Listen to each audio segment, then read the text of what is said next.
Assalamualaikum warahmatullahi wabarakatuh. Om Swastiastu, salam bahagia, nama budaya. Izin perkenalkan sebelumnya, nama saya Igede Gumi Aspatam. Saya anak pertama dari Bapak Bupati Jembrana. Ya, pada hari ini mendapat kesempatan juga, tentunya tidak hanya menjelaskan sedikit tentang sampah yang akan terjadi, di mana nanti Jembrana Emas investment berkembang, daya kunjungan masyarakat meningkat, tentunya nanti akan ada hasil, yaitu berupa sampah juga yang akan mengotori kabupaten kita tercinta. Gitu. Di sini saya bersama Miss Joy ya, Miss Joy dari Systemic. Miss Joy ini merupakan wanita berkelahiran dari Amerika yang datang memang dari jauh-jauh dari Amerika untuk membantu penanganan sampah kita ya, terutama di Jembrana. Tidak hanya di Jembrana saja, sudah ada di Muncar juga. Ya, Miss Delia? In Muncar, right? Yeah, in Muncar and in Pasuruan as well. So she's handling what I call recycling all the waste and everything. So Miss Joy is going to explain a bit about what is she's going to do in Jembrana and what is the impact if we neglect later on for trash and then everything that we're going to do in Jembrana. Miss Joy, please, your time. Thank you.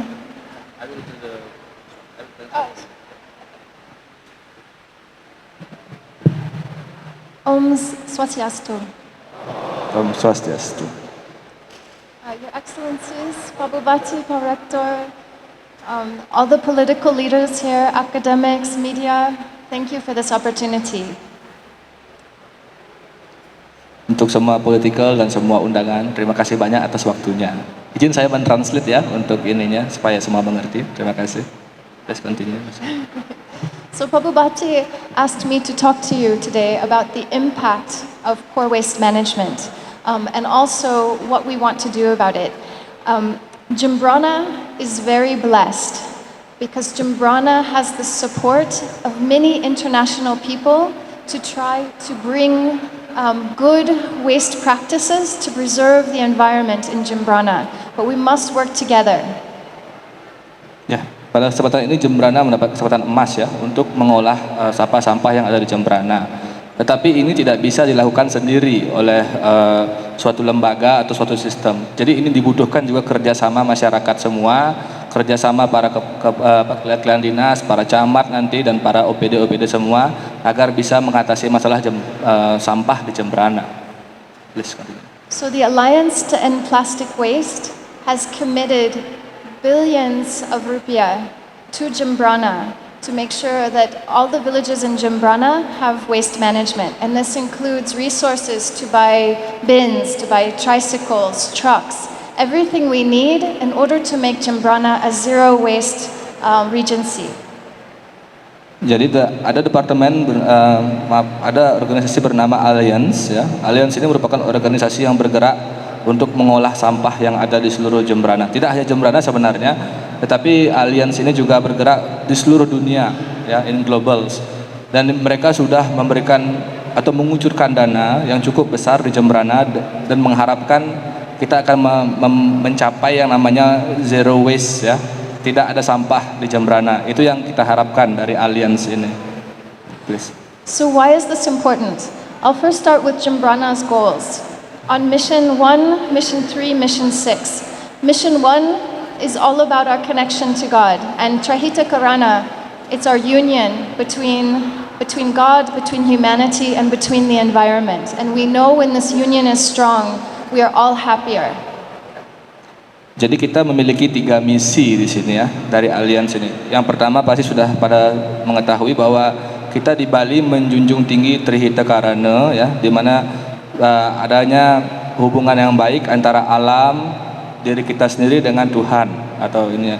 Jadi jika kita bisa menjaga alam dengan membersihkan sampah dan segala macam, itu juga akan menjaga diri kita sendiri dan menciptakan hubungan baik dengan Tuhan. And also in Mission 3, we talk about the preservation of forests, mountains, mangroves, bukot, I think it's bukot? Yeah. and how important good waste management is to the preservation of the natural ecosystem. Also in Mission 6, we talk about the preservation of nature for livelihood and happiness. Yang untuk yang kedua, kita juga akan membicarakan tentang konservasi nanti ya, konservasi hutan, konservasi lautan, mangrove dan sebagainya, semua yang ada di Jemberana. Dan yang ketiga juga tentang Livelihood and happiness.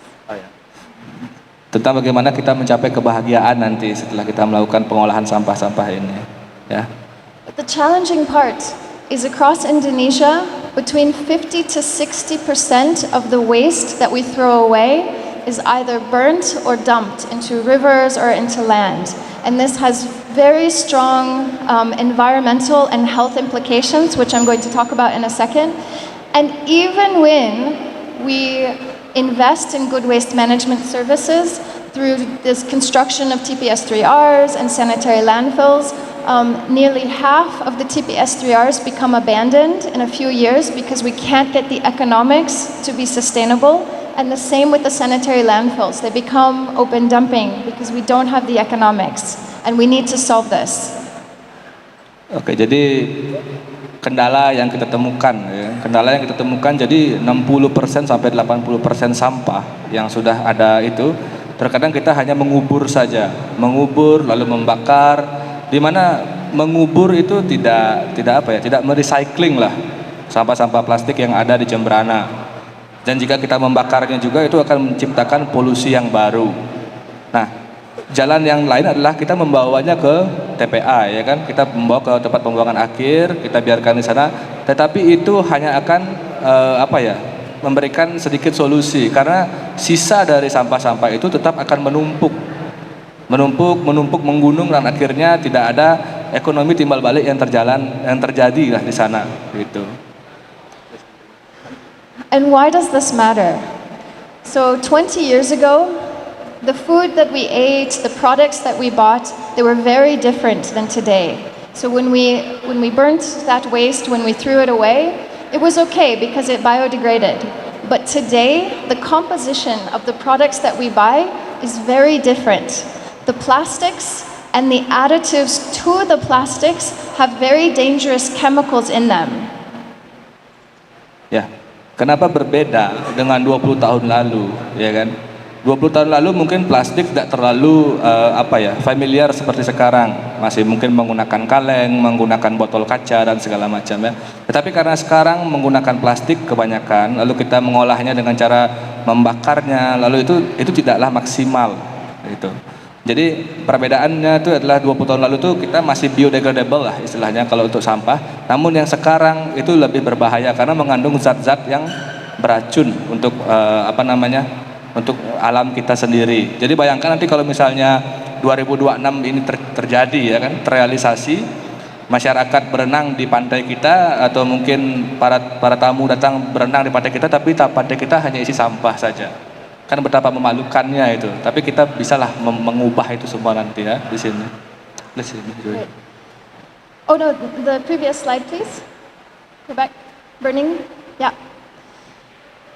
So plastic does not biodegrade, it microdegrades. What that means is it never disappears, it just becomes smaller and smaller. So plastic, we are now drinking it, we are eating it, and it can actually get small, so small that it crosses into our blood and into our brain. Seperti yang saya sampaikan tadi ya, jadi plastik itu sangat berbahaya. Plastik itu tidak bisa terurai. Plastik itu hanya akan mengecil ya, jadi skala itu akan makin mengecil, tapi tidak bisa terurai sama sekali. Pada zaman sekarang seperti kita lihat kalau kita tangkap ikan misalnya, terkadang dalam ikan sudah ada plastiknya, sudah ada zat yang berbahaya, zat plastik yang ada di ikan tersebut. Kita ke sawah-sawah, sudah banyak ada mungkin bekas rinso, ada bekas plastik sampah gitu kan. Nah, zat-zat ini sedikit banyaknya itu yang kita makan setiap hari itu akan masuk ke tubuh ya, itu akan meracuni tubuh kita. Inilah bahayanya dari sampah-sampah plastik itu, karena plastik ini tidak bisa terurai, dia non biodegradable, jadi berbahaya, mengandung zat berbahaya juga. Yeah. So, the most common way of dealing with waste is burning. Ya. Burning waste is the most harmful thing we can do. Because when we burn the waste, we think it disappears because we don't see it anymore.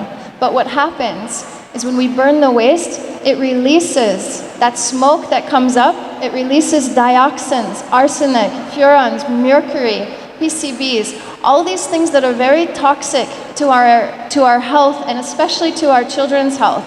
It's very toxic for pregnant mothers, very toxic for asthma, heart conditions, strokes, and also it's a leading cause of infertility.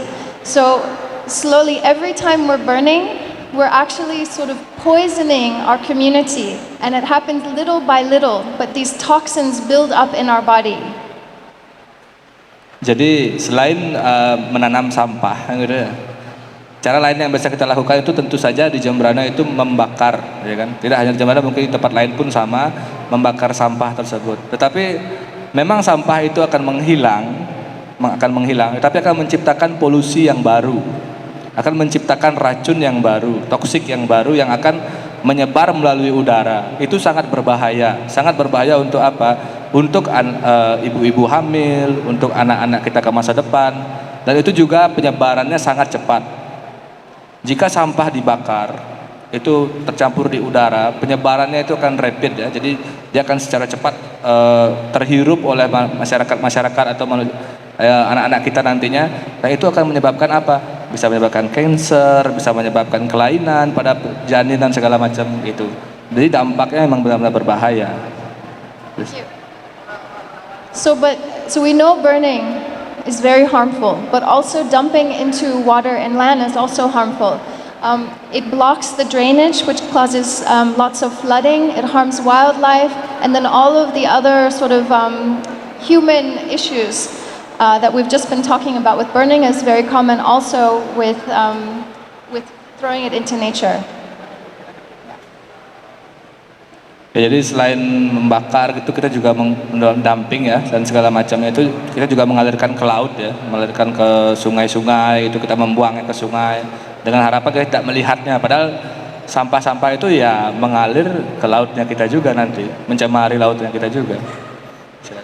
And the research shows us that the health consequences are so important that children who grow up in areas with lots of waste dumping and burning often suffer from slower brain development, so from stunting, so they never have the resources that children who are growing up in clean environments have. It also leads to lots of stomach, diarrhea, things like typhoid, cholera, much more common. Jadi berdasarkan riset dari sistemik ya, Ibu Joey melakukan riset. Jika kita memiliki anak kecil yang hidup di lingkungan yang biasa membakar sampah, yang biasa dengan dengan polusi dan segala macam itu bisa menyebabkan stunting ya. Jadi stunting untuk bayi-bayi yang baru lahir itu juga menyebabkan banyak penyakit yang akan terinjak. Jadi dia sudah melakukan riset bahwa tingkatnya itu berpengaruh sekitar 30% sampai 40% daripada tempat yang lebih bersih, tempat yang sejuk gitu. Jadi memang dampaknya ini memang besar yang akan kita rasakan jika kita tidak melakukan waste management lah istilahnya kita katakan. And it's not just health consequences. We also have greenhouse gas impact, so climate change. The fastest acting gases are from the burning of waste and from the organic composition. Ya, jadi tidak hanya dari pembakaran sampah saja, recycling pun juga kita harus galakkan di sini ya. And finally, when plastic comes in contact with coral reefs, 90% of the coral reefs become diseased, okay?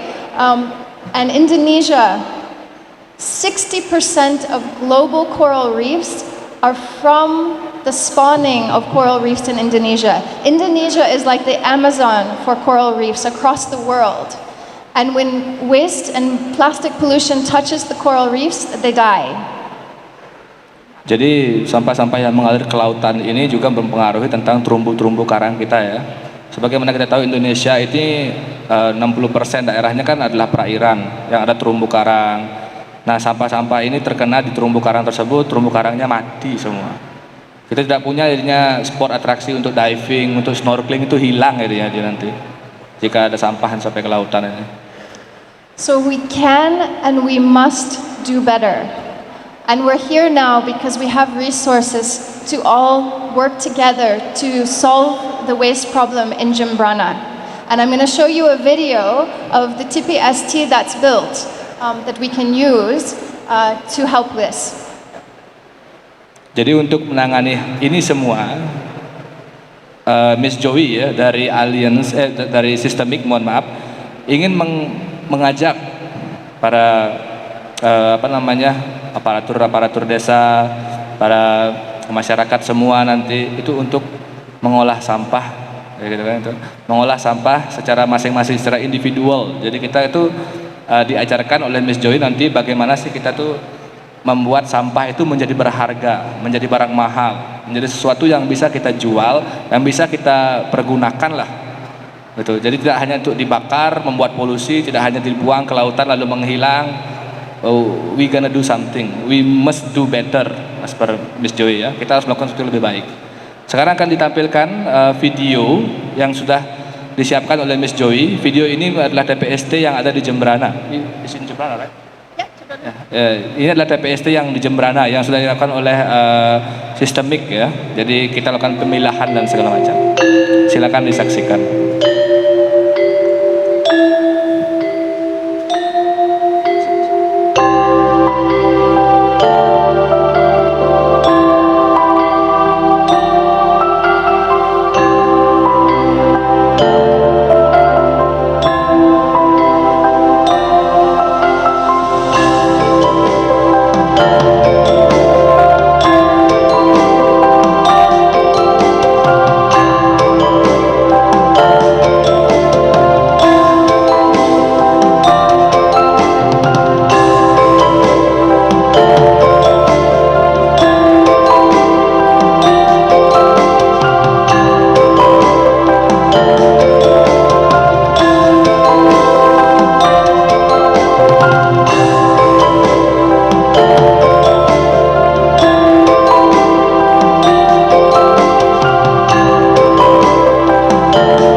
And this November, leaders from all around the world are coming to Bali for the G20. And we're inviting these leaders to come to Jimbrana. It gives us a goal. We have 6 months to make Jimbrana zero waste.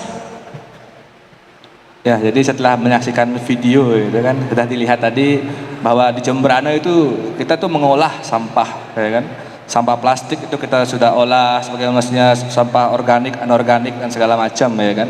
Nah, Miss Joy mengatakan bahwa di November ini kita ada perhelatan besar di Bali. Itu adalah G20 ya, atau G20 kita dengarnya.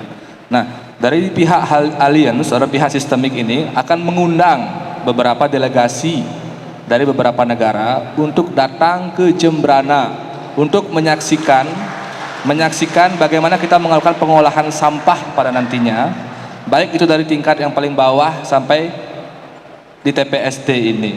Bisa sedikit applause ya untuk Miss Joey ya, karena sudah bisa mengundang untuk G20.